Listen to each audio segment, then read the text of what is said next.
table. Welcome to another edition of Happy Tales RVing. Got some nice, wholesome, yummy goodies. Today we're going to kind of talk a little bit about, we're going to kind of continue on the winter prep. We've got some videos we're going to tie in here with how we kind of filled in the gaps and such of underneath the slides, and we're just trying to minimize the amount of air that comes in, the cold air. It gets drafty. It does. We did try, as you see behind me here on this window, we did put some of the plastic on there because we're like, oh, well, let's give that a shot. So this is kind of the, I don't want to call it heat shrink, but I guess in a way that's kind of what it is.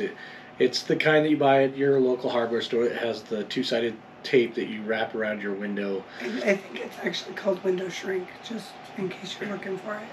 And then you put the plastic on there, and then you hit it with a hair dryer. It shrinks it up a little bit. We did it on these three big windows here in the living room, and I'll be honest, we didn't notice a difference. I thought we would.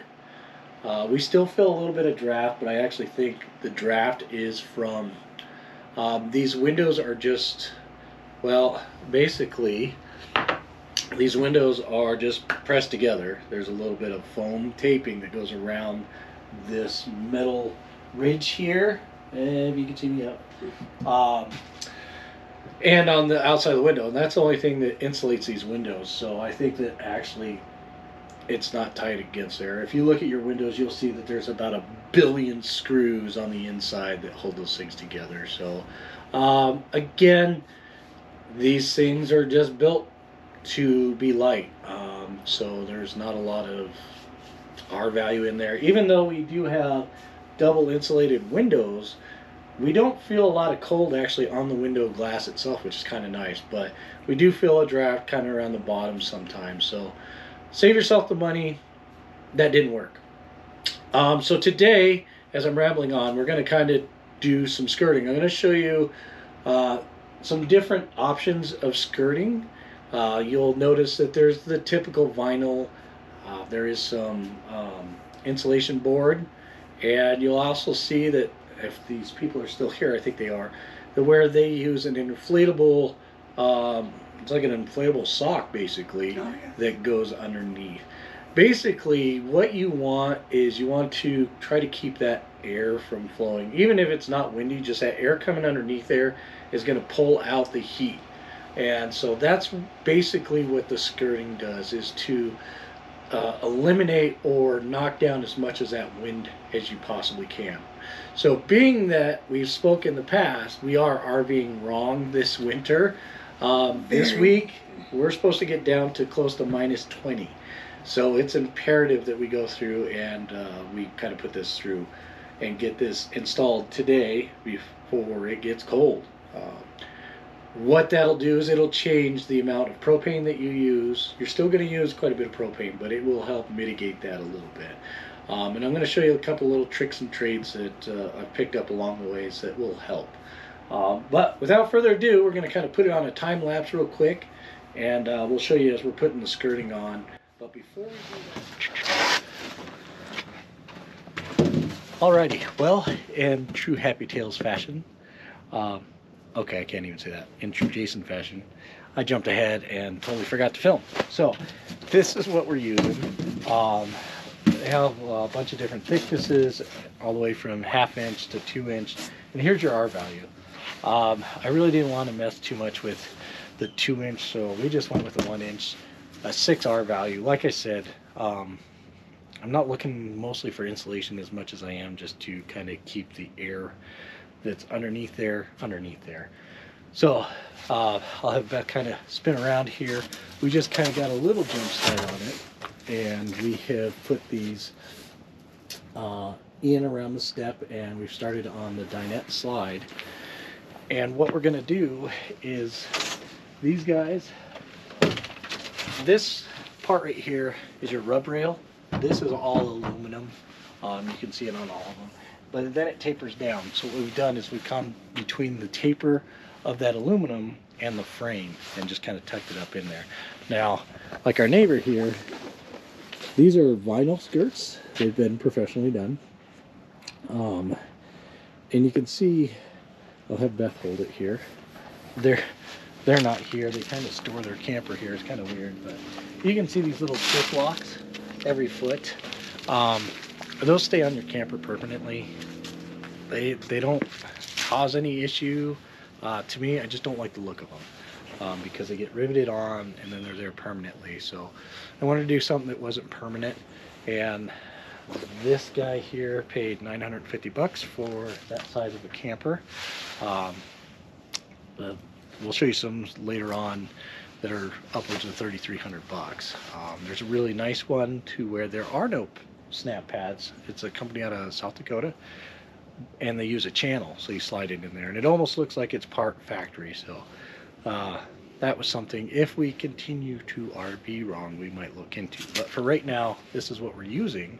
And I like this because we have a storage unit that we can put this stuff into, and if we happen to come back to Colorado and we need it, we'll have it again. But it was under 200 bucks for these panels. So we're gonna set this up on time lapse now, and you can watch us struggle. No, it's really not that bad. It's just a matter of measure, cut, and trim it up and then tape it together. So stay tuned and enjoy the show and laugh a little.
Well, as you saw from that last video, unfortunately the battery died. So I kind of wanted to walk around and show you what this looks like once it was done. On these panels over here, because this, you'll see this tape here, we had to actually cut this and fold it to get it in there and then upright, because this slide isn't as deep as the other one. So we have everything kind of covered in. The only thing I kind of wish we would have done a little different is kind of encase the fifth wheel area here, because that's the bathroom floor and it gets really cold. But we just went through 3 days of negative temperatures. It got all the way down to -23, and we didn't have anything freeze. We had no frozen pipes, no drains, no tanks, so it was fantastic. So it's actually relatively simple to do. It just takes time. I think it took us probably about 4 hours to measure, cut, and put in there. Just in case you're wondering, this fifth wheel is 40 feet long, and we use 9 boards, 4x8 sheets. So it wasn't terrible. It kind of came together really nice. And you can see right over here, another little added tip is it's a blanket. We wrapped a blanket around our 100-pound tank, because when the temperatures are that cold, propane doesn't liquefy, or doesn't become gas. It goes back to a liquid. It goes to a solid state. So the blanket keeps it warm. It is a heated blanket. We used it probably for about an hour with plugged in, just to keep that tank somewhat warm. It's fine. You're not going to cause any issue. I know some people are like, what are you doing? What are you doing? But trust me, you want to keep propane as a gas, not a solid. So that's what we did, and it worked perfect for us. So Little trick for you if you're in, or if, like we like to say, if you're RVing wrong in the winter, use that little guy right there, and you'll be okay. You can do the same thing with your little 30-pound tanks. You can put a heating pad in your, I'll kind of mosey over here, in your little side compartment. You can wrap a heating blanket around those guys, or just a heating pad, extra large heating pad. You can put it around there, and that'll help keep it warm, because as most of you know, when you look down to the bottom here, it's empty. I mean, it's open all the way down, so it's not warm in there by any means. So the skirting was a super easy one to do. I highly recommend it. It was fantastic. Yeah, as you see from the video. So if you guys got any questions, any comments, concerns, please, by all means, hit us up, and we'll get back to you. We'll let you know, and we'll answer the questions on anything you guys may or may not have. So I'll let you go. As you can hear, the wind's picking up again. So welcome to Colorado in the winter. Alrighty, guys. See you later. Hey everyone, so I wanted to show you some options for skirting. One of the options that you can do is actually just skirt, I don't know if you guys can see that, around where your pipes are, so that you don't have to do the whole thing. Another option you have over here would be tarps. You can just tape those up. This gentleman over here, he's our neighbor Todd, and he's a really nice guy. He basically just put moving blankets underneath his travel trailer and then put tarps around it. Basically, you just want to keep the cold air from blowing underneath. This option is a build your own skirting, and it comes with all of the snaps, the skirting, pretty much anything you could need. Obviously, here's ours where we put the foam board underneath it. Over here, you have a custom built one. The reason that we chose not to do a custom build one is because the snaps are basically riveted into the body. So even when you take the skirt off, the snaps are still there. Another option that you have, and I don't see one around here, maybe around the corner there might be one, is you can put just tape reflectix up.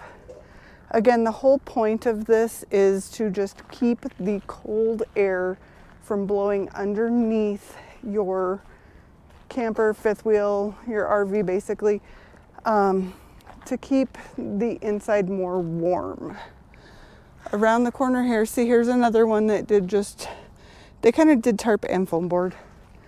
Around the corner here, I want to show you guys one more option, and it's made from a company out of Rapid City, South Dakota, and they custom build them, but instead of using snaps, they use a track rail so that it looks as if it's just the molding on the fifth wheel itself or travel trailer, whichever you use, and you just slide the skirt into this track rail.